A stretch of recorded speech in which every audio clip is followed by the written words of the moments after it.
Good evening and welcome to the Business Day. I'm Herman Green.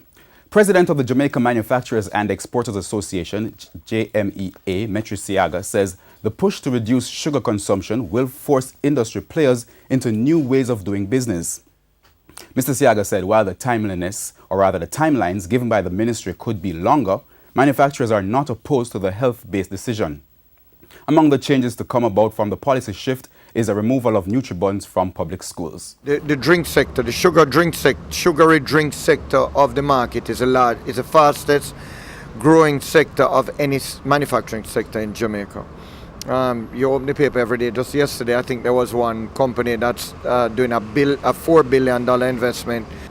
We are mindful of looking at every problem from a holistic point of view.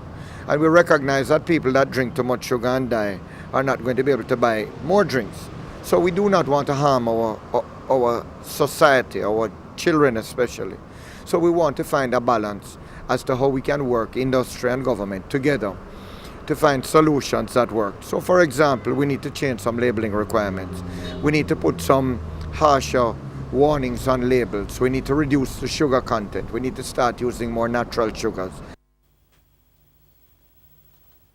The government is ramping up its use of the application management and data automation Amanda software.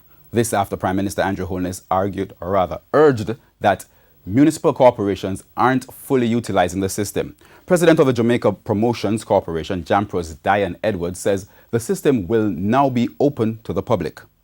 We are moving into a pilot project.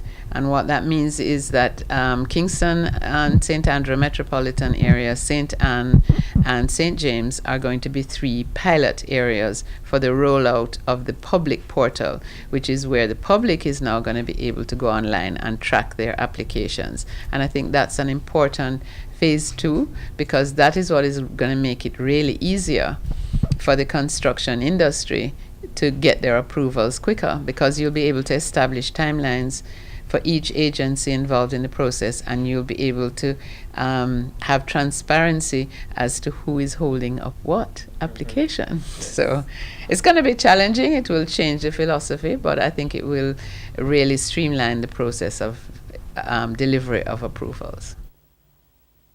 And we go down to currency trading as the US dollar ended the day selling for $137.35. The Canadian dollar closed the day at $104.54. The pound is going for $177.26, while the euro ended the day selling for $160.33 on average.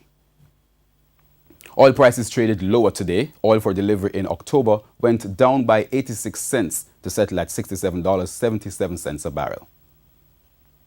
The JSE index gained 1,490 points, while the junior index gained 13 points. Among the winners today were Access Financial Services, Blue Power Group, Cargo Handlers, Elite Diagnostics, Fosrich, Indies Pharma, and Jamaica Broilers. On the losing side were Caribbean Cement, Dolphin Cove, Everything Fresh, General Accident Insurance, Main Event Entertainment, and Radio Jamaica. And that's the Business Day. I'm Herman Green. Good evening.